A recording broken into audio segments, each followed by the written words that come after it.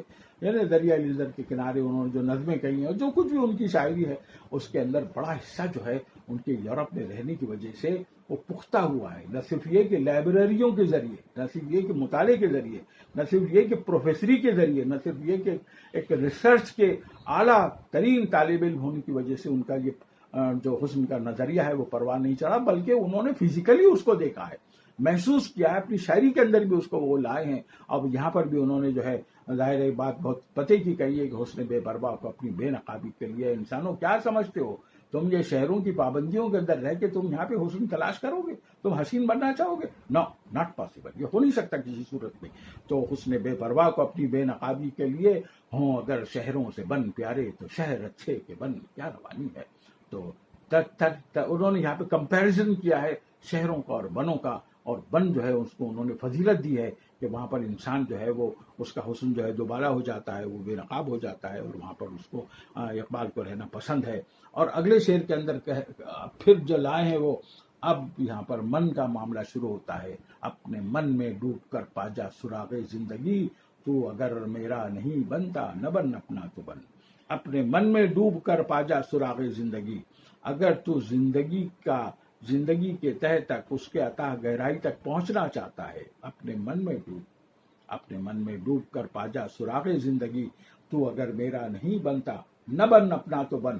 تجھے اگر زندگی ملے گی، کہیں حیات ملے گی، تو وہ تجھے دنیا کے اندر تو ہے ہی ہے حیات، لیکن وہ ایک سپرفیشل ہے، وہ آرڈینری ہے، وہ نشور ہے، وہ ختم ہو جانے والی حیات ہے. لیکن تجھے اگر حیات جاویدہ، حیات ابدی درکار ہے تو تجھے اپنے من میں ڈوبنا پڑے گا. اور ظاہر کہ سنسکرت میں تو من کے اوپر بہت کچھ کہا گیا ہے، اور گیتا میں تو اس کا جس انداز سے ذکر ہے تو وہ تو بہت ہی، میں جب گیتا سبقن پڑھا کرتا تھا تب میں نے اس کا اندازہ لگایا کہ جو انڈین فلسفی ہے، ہندوستان کے لوگوں کے اندر جو محبت ہے، جو ملائمت ہے، اور جس طرح سے ان کے اندر چیزوں کو ایکسیپٹ کرنے کا جو جذبہ ہے، وہ یورپ میں نہیں دیکھا میں نے. وہ ہندوستان میں بہت ہی وسیع ہے، اور بہت ہی اس کے ایک عجیب کیفیت اس کے اندر ہے. تو وجہ اس کی یہ ہے کہ یہاں کے جتنے بھی سنت تھے، یہاں کے جتنے بھی بڑے پیشوا تھے مذہبی، وہ سب وہ روحانیت کو بہت عزیز رکھتے تھے.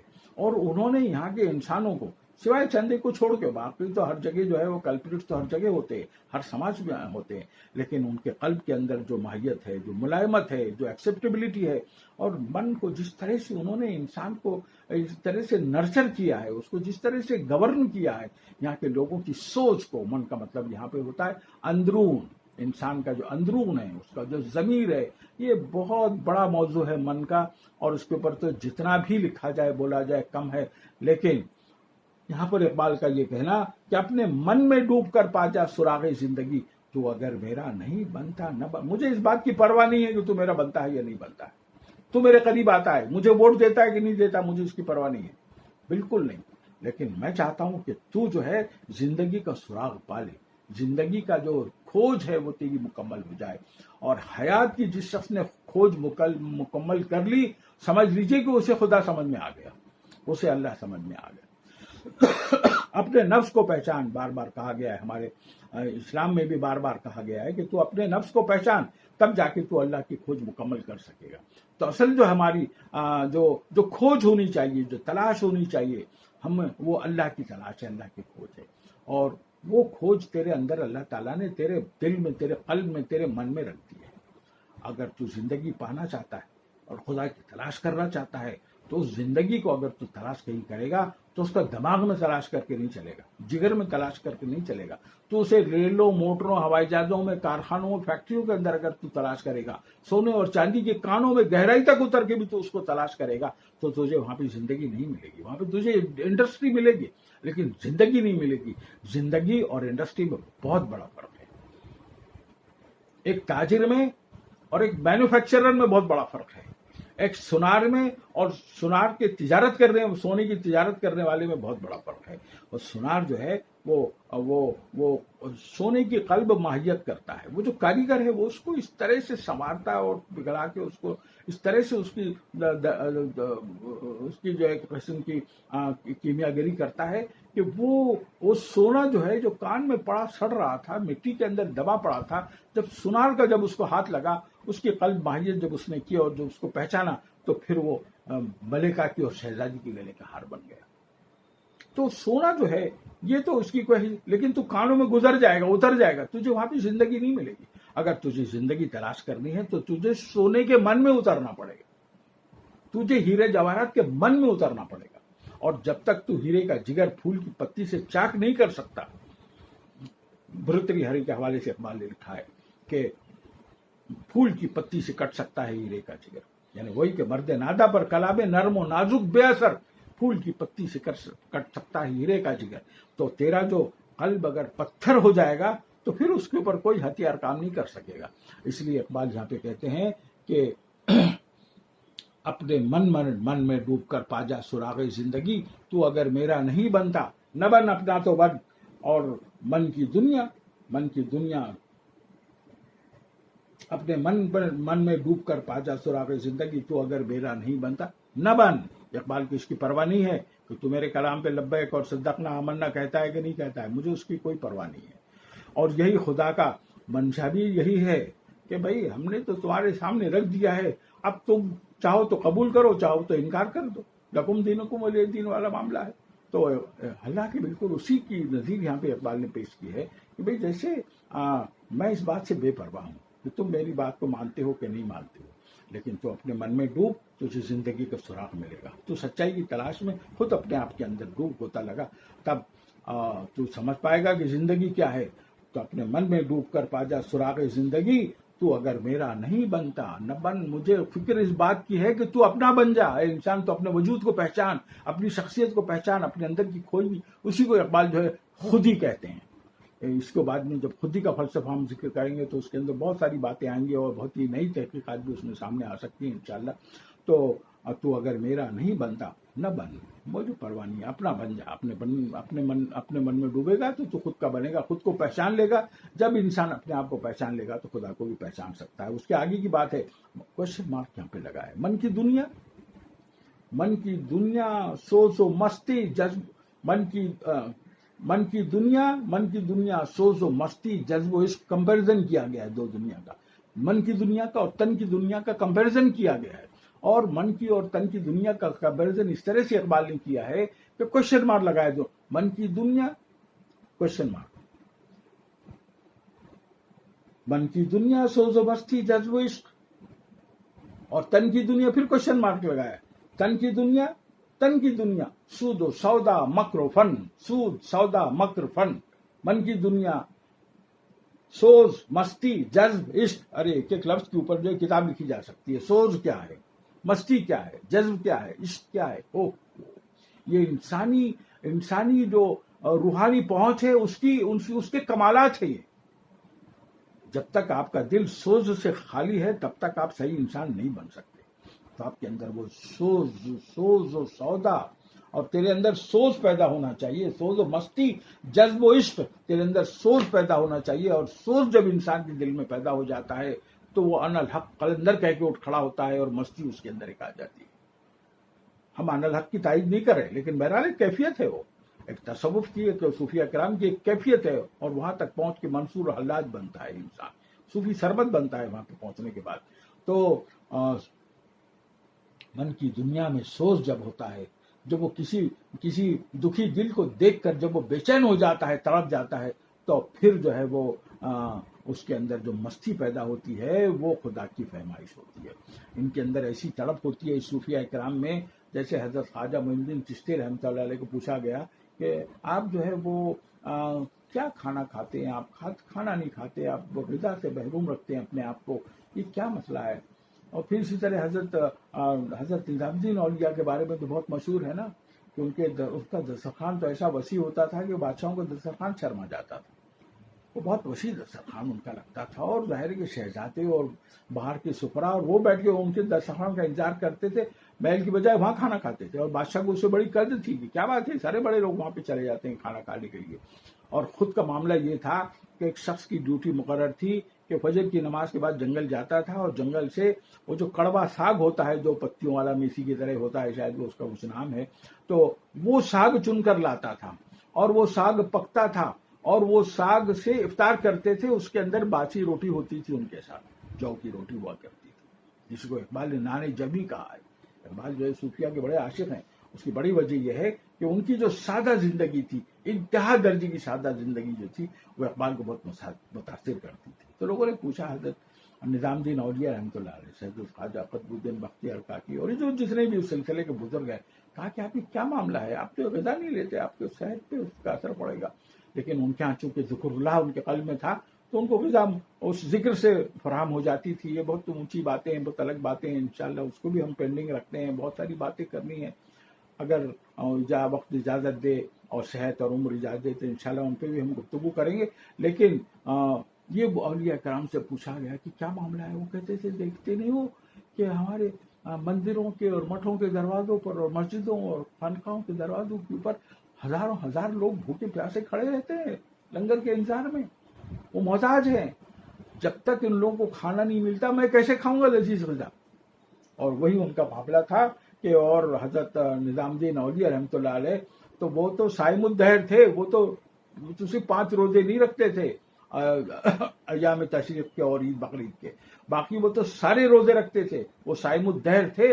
اور ان کے روزوں کا تو معاملہ ایسا تھا کہ جو افطار میں کھاتے تھے، سحری میں کیا کھاتے تھے پتہ ہی نہیں چلا لوگوں، اور وہی سوکھی روٹی اور وہ کڑوا ساگ ان کی غذا تھی۔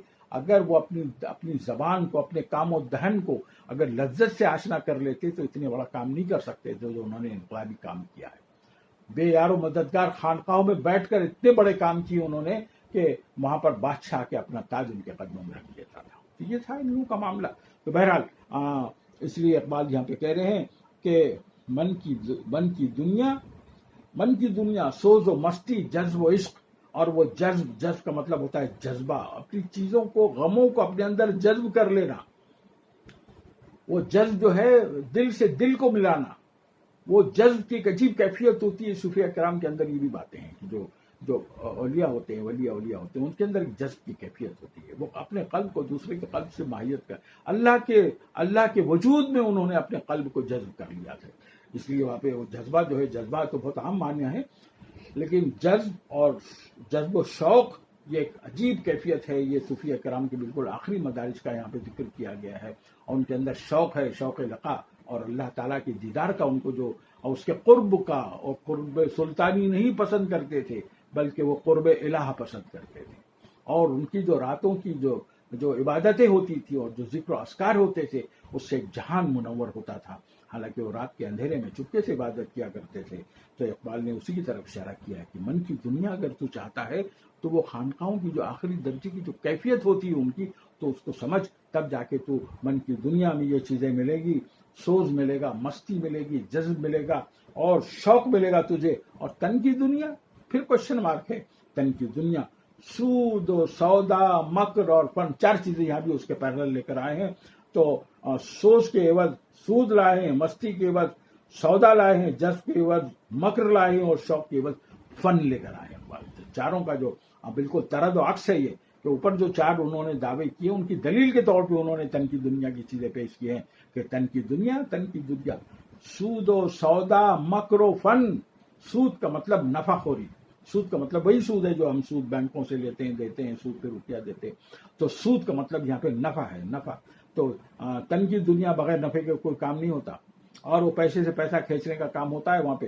اور جو بھی سودا، اس کے اندر دیوانگی ہوتی ہے۔ سودا کا مطلب یہاں پہ انسانی جسم کے اندر جو پیسے کی لالچ کی سودائیت، جو سودائی کیفیت ہوتی ہے، پیسے کی لالچ میں جس طرح سے انسان اپنے آپ کو ڈبو دیتا ہے، تو بالکل دیوانہ وار بس اس کے ذہن میں ایک ہی چیز ہوتی ہے، پیسہ پیسہ پیسہ، دولت دولت دولت، زر زر زر، بس اسی کی طرف انسان جو ہے اس کی تن کی دنیا میں ہوتا ہے۔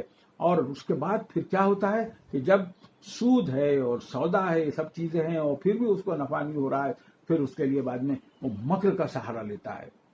مکر کا آج کل تو آپ دیکھتے ہوں گے کہ جو موبائل کا جو ڈیٹا آتا ہے اس کے اندر ایسی ایسی چیزیں آتی ہیں، ایسے ایسے آفرز آ کے پتہ چلا کہ لوگوں کے لاکھوں روپے چلے گئے، ایک بٹن دبایا اس کے اندر لاکھوں روپے چلے گئے. یہ مکر کی بہترین مثال ہے. آج تو سمجھانے کی ضرورت ہی نہیں ہے.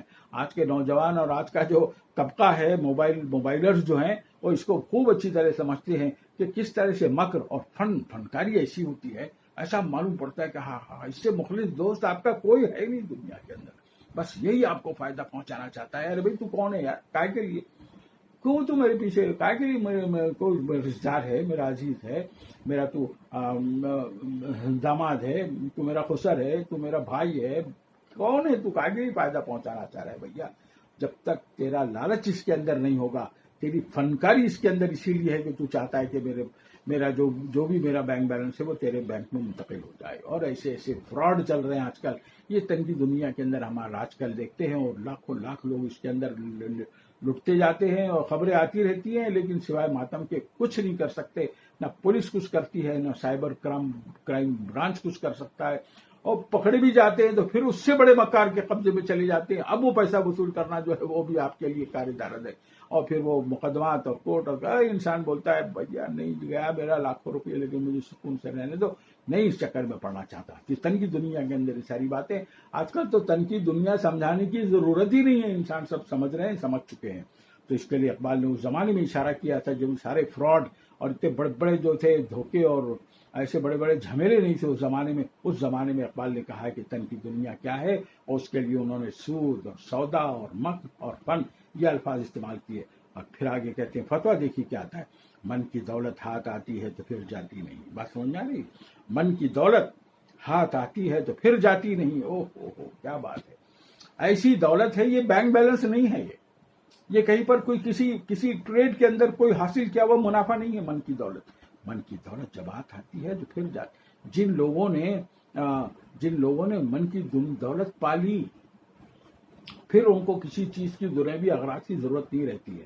اس لیے اقبال کہتے ہیں، اور اس کی تاریخ جو ہے پوری تاریخ ملے گی. موسیٰ علیہ السلام کے جو ماننے والے تھے، وہ چاہنے والے تھے، وہ آگے چل کر انہوں نے دنیا تو سنواری آخرت بھی سنواری، لیکن قارون جو تن کی دولت میں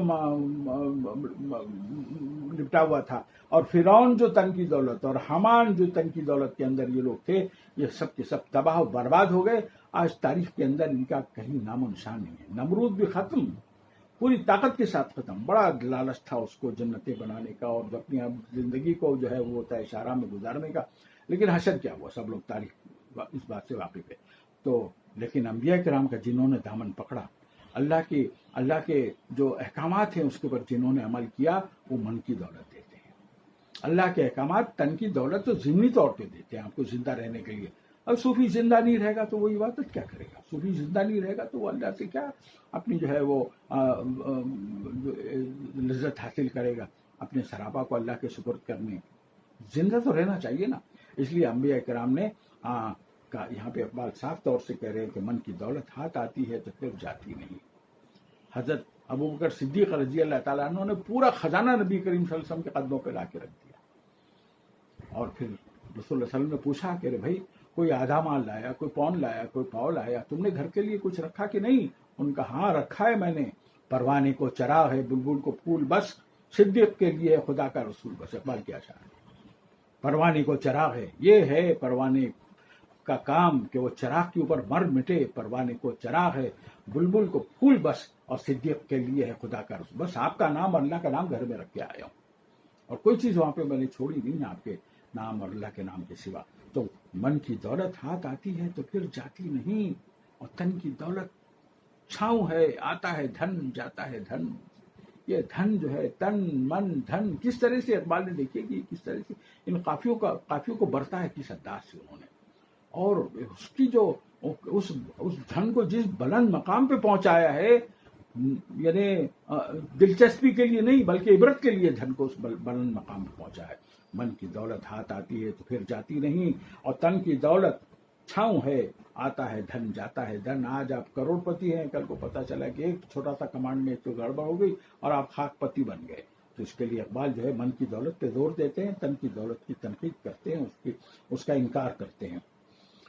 من کی دنیا میں نہ پایا میں نے افرنگی. یہ افرنگ جو لفظ ہے نا اقبال کی شاعری میں فرنگ اور افرنگ یہ بار بار آیا ہے. ایک تو فرہنگ ہوتی ہے جس کو ہم جو ہے ڈکشنری یا وہ جو گائیڈ کے طور پہ بچے استعمال کرتے ہیں وہ فرہنگ ہوتی ہے, اور یہ فرنگ ہے. فرنگ لفظ نکلا ہے اس کی اصل یہ ہے کہ فرینچ سے نکلا ہے. فرینچ کو ظاہر ہے کہ فرینچ فرنگ اس طرح سے عربی زبان میں اس کے کہنے کا جو ایک محاورہ ہے.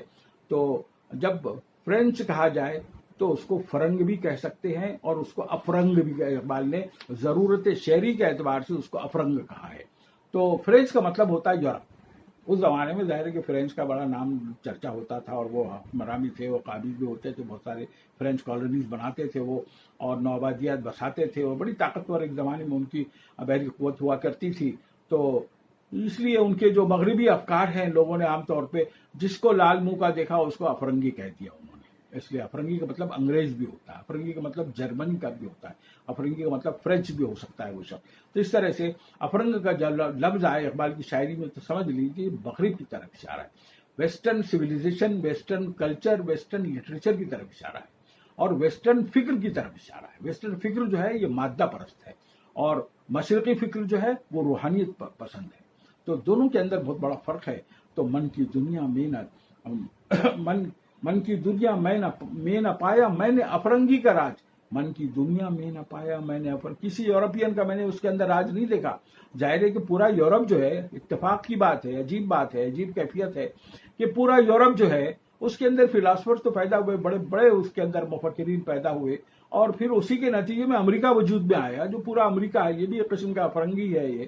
اور جہاں جہاں پر ویسٹرن کلچر راج کرتا ہے, چاہے وہ آسٹریلیا ہو یا نیوزی لینڈ ہو یا جاپان ہو, جہاں جہاں پر یہ چیزیں راج کرتی ہیں, افرنگی مزاج راج کرتا ہے, تو وہاں پر من کی دنیا میں نہ پایا میں نے افرنگی کا راج, من کی دنیا میں نہ دیکھے میں نے شاخوں برہم. کیا بات ہے, کیا تنقید کی اقبال نے اس کے اندر.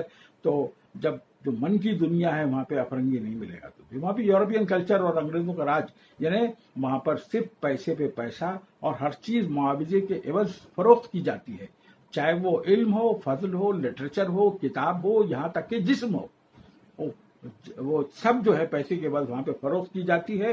اور ملکوں کے سودے کیے جاتے ہیں ان کی دولتوں کو دیکھ کر, ان کے تیل کے خزانوں کو دیکھ کر, ان کی معدنیات کے خزانوں کو دیکھ کر, ان کی پروڈکٹیوٹی کو دیکھ کر لوگوں میں ملکوں کے خزانے ملکوں کے ساتھ سمجھوتے کیے جاتے ہیں.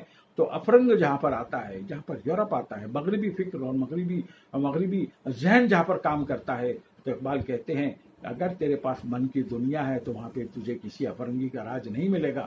من کی دنیا میں نہ پایا میں نے افرنگی کا راج, اور من کی دنیا میں نہ دیکھے میں نے شیخوں بھرے من. اور بڑی بات کہی یہاں پر. اب تو افرنگی کو جو کوستا تھا, تو بھیا تو یاد رکھ کہ تیرے جہاں تن کی دولت والے کچھ شیخ بھی ہیں اور کچھ بھرے من بھی ہیں. یعنی یہاں پر افرنگی مزاج رکھنے والے تیرے مذہبی پیشوا بھی ہیں. یہاں پہ شیخ سے مطلب ہے مسلمانوں کے مذہبی پیشوا, اور بریمن کا مطلب ہندو کے. اس کا یہ الگ جب ہم آئیں گے نیا شوالا پڑھیں گے تو اس کے اور بہت زیادہ وضاحت انشاءاللہ کر پائیں گے وہاں پر. تو وہاں پر من کی دنیا میں نہ پایا میں نے افرنگی کا راج, من کی دنیا میں نہ دیکھے میں نے شیخ و بریمن. شیخ کا مطلب یہ ہوتا ہے کہ جب تک میرے کمانڈ میں تم ہو تو تمہیں جنت ملتی رہے گی.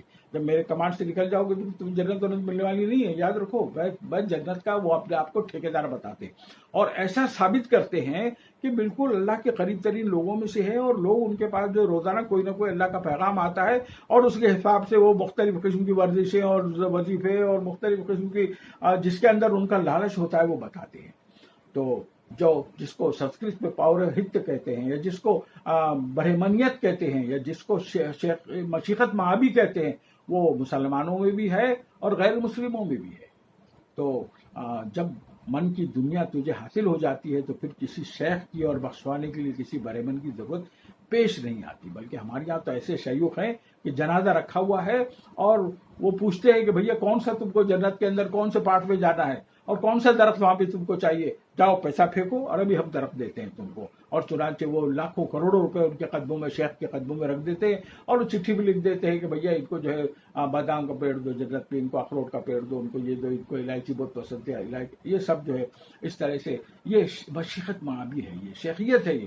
اور برہمنوں کا بھی یہی ہے کہ ہمارے بغیر تمہیں نروان نصیب نہیں ہوگا, تم کو موکش پراپت کرنا ہے تو آپ کو ہماری سیوا کرنی پڑے گی. اور اسی لیے کروڑوں کروڑ روپیہ لوگ جو ہے وہ اپنے برہمنیت کے اوپر خرچ کر دیتے ہیں، اور حاصل کچھ نہیں ہے، مرنے کے بعد جو ہونا ہے وہی ہوتا ہے۔ جو کوئی اللہ میاں کی سی آئی ڈی نہیں ہے یا اس کے وزیر نہیں ہے کہ جو آپ کو جنت اور دوزخ کے حرام ہونے کا یا جنت کے واجب ہونے کا آپ کو سرٹیفکیٹ دے سکے۔ تو اقبال نے کہا کہ بن کی دنیا حاصل کر، یہ جو جھنجھٹیں تیرے اوپر، تو جو غلامی کے اندر مبتلا ہے نا، جو تم مختلف قسم کے لوگوں کو اپنے آپ کو ان کے سپرد کر رہا ہے، ان کو مذہبی پیشوا یا کچھ ان کو اللہ کا مقرب ترین بندہ سمجھ رہا ہے، یہ سب غلط ہے، جھوٹ ہے۔ اور من کی دنیا جو ہے اس میں نہ شیخ ہے، نہ بریمن ہے، نہ اس میں افرنگی ہے، کچھ نہیں ہے۔ یعنی یہاں پر انہوں نے شیخ اور بریمن یعنی مسلم نان مسلم اور پوری عوام کو افرنگی کے ساتھ ایک اس پہ لا کے کھڑا کر دیا ہے۔ تو یہ سب افرنگیوں کے مختلف بکھیڑے ہیں، ہیلے بہانے ہیں تو اس سے دولت ہتھیانے کے۔ اور کیا بات آخری فتویٰ دیکھیے، آخری آتا ہے، پانی پانی کر گئی مجھ کو قلندر کیا۔ قلندر جو ہوتا ہے، یہ قلندر وہ صوفیہ کرام کی ایک بالکل یعنی ایک ایسی قسم ہے جس میں دنیا مافیہ سے وہ انسان بے خبر ہو جاتا ہے، پھر اس کو کسی چیز کی ضرورت نہیں رہتی۔ جتنے قلندر ہوتے ہیں وہ قلندر نہ ان کا گھر ہوتا ہے، نہ بار ہوتا ہے، نہ ان کے کوئی نہ ان کی خانقاہ ہوتی ہے۔ قلندر بالکل یعنی ہر چیز سے بے نیاز، اسی کو قلندر کہتے ہیں۔ یہ مرد قلندر، اقبال کے ہاں یہ ترکیب ملے گی کہ مرد قلندر کا مطلب یہ ہوتا ہے کہ لوگ جو ہے بادشاہوں کی بازگزاری اختیار کرتے ہیں، درباری بننے کی کوشش کرتے ہیں، بڑی بڑی گورنمنٹ کی پوسٹوں پر۔ وہ قلندر کیا ہوا، وہ سب کچھ نہیں ہوتا۔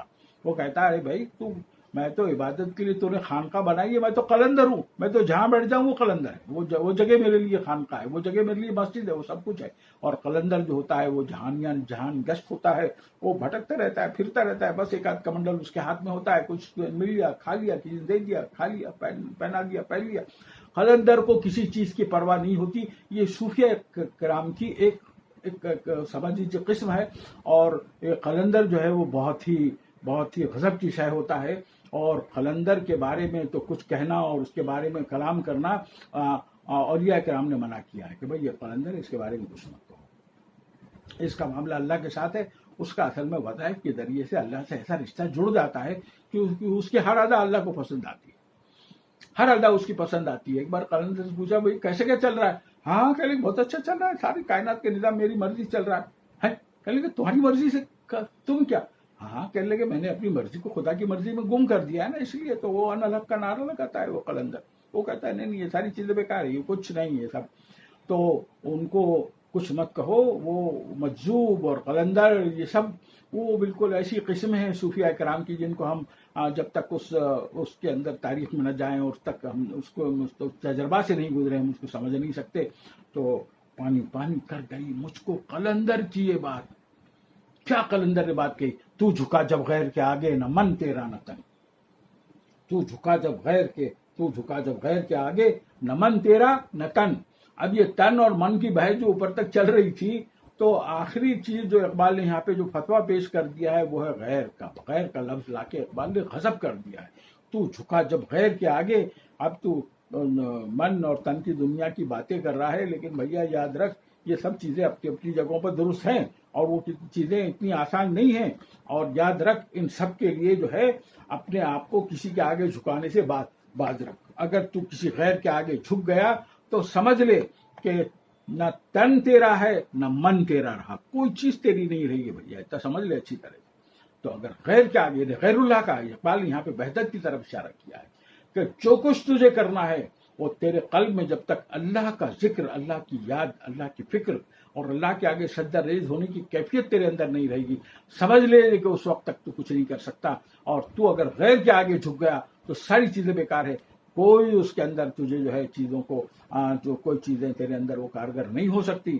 بس یاد رکھ کہ تو اگر جھکتا ہے کسی کے سامنے تو وہ ہونا چاہیے جس کو ہم اللہ تعالیٰ کہتے ہیں، جو کائنات کا خالق اور مالک، اس کا کریٹر، اور جو کچھ بھی کائنات میں ہے۔ کائنات کا مطلب صرف ہماری زمین نہیں، ہمارا نظام شمسی نہیں، بلکہ کائنات اتنی وسیع اتنی وسیع ہے کہ اربوں خربوں سال تک آپ سفر کرتے رہیں، یعنی روشنی سے زیادہ تیز رفتار سواریوں میں بیٹھ کے آپ اربوں خربوں سال تک بھی سفر کرتے رہیں، تب تک آپ کو جو ہے کائنات کا اینڈ اور اس کا سرا نہیں ملے گا۔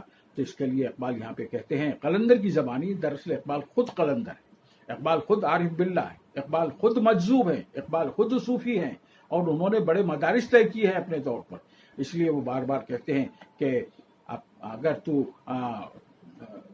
پانی پانی، اقبال کو پانی پانی کر گئی، یعنی مطلب شرمندہ کر گئی قلندر کی یہ بات کہ تو اگر غیر کے آگے جھکتا ہے تو سمجھ لیجئے نہ من تیرا ہے نہ تن تیرا ہے. اور غیر کے آگے جھکنے کا مطلب اتنا باریک شائبہ ہے یہ کہ اگر آپ بیمار پڑ گئے اور علاج کے لیے ڈاکٹر کے پاس جائیں، ہمارے صوفیہ کرام عام طور پہ کہتے ہیں، وحدت کے تناظر میں بات کہی جاتی ہے کہ آپ بیمار پڑ گئے اور ڈاکٹر کے پاس آپ چلے گئے اور ڈاکٹر نے آپ کو دوا دی، ظاہر ہے اس نے اس کا آپ کا جانچا پرکھا جو بھی ہے، لیب فیب سب کچھ کیا اس نے، اور پھر آپ جب صحیح ہو گئے تو آپ ظاہر ہے تعریف کریں گے، کیا ڈاکٹر ہے، کیا دوا دی اس نے، ارے یہ دوا نہیں دیتا تو میں اچھا نہیں ہوتا، یہ ڈاکٹر پاس نہیں جاتا تو میں اچھا نہیں ہوتا. یہ سب جو ہے بکواس اور خراب باتیں ہیں. آپ کو صحت دینے والا اللہ ہے، آپ کو ڈاکٹر مہیا کرنے والا اللہ ہے، آپ کو دوا پہنچانے والا اللہ ہے. جب تک اس کی مرضی نہیں ہوگی، بڑی بڑی دواؤں کی دکانیں بھری ہوئی ہیں، لیبس بھری ہوئی ہیں، بڑے بڑے ڈاکٹر دنیا کے اندر موجود ہے، تو پھر اتنے بڑے لوگ موت کے منہ میں کیسے چلے گئے؟ سوال یہ پیدا ہوتا ہے. اس کے لیے یاد رکھیے کہ وحدت کا تقاضا یہ ہے کہ جو کچھ ہے وہ خالق باللہ، اور خالق جو ہے وہ اس خالق کائنات جو ہے وہی بس آپ کو صحیح کر سکتا ہے، اور وہی اس کی مرضی کے بغیر کچھ نہیں ہو سکتا. اس کے لیے صوفیہ کرام کہتے ہیں کہ لا حول ولا قوت الا باللہ کا وظیفہ رکھنا چاہیے. اس سے آپ کے اندر وحدت کا تصور پیدا ہوگا، اور غیر اللہ سے آپ کی جو ہے وہ جو تعلق ہوتا ہے وہ خود بخود ختم ہو جائے گا. اس لیے اللہ کو ایک مانیے، اسی کی بات مانیے. ہم نے یہاں پر اقبال کی غزل کو سمجھانے کی کوشش کی ہے جو بڑی معرکت الارا ہے. ہم اس مقام تک نہیں پہنچ پائیں گے، ظاہر ہے کہ ہماری کم علمی، کم بصیرتی اور کم بصارتی بھی اس کے ساتھ آپ جوڑ لیجئے. یہ آپ کو کوشش کی ہے معنی کے قریب تک پہنچانے کی. اس لیے ہم یہیں پر بس کرتے ہیں. اگلی بار انشاءاللہ دوسری نظم لیں گے. وما علینا الا البلاغ.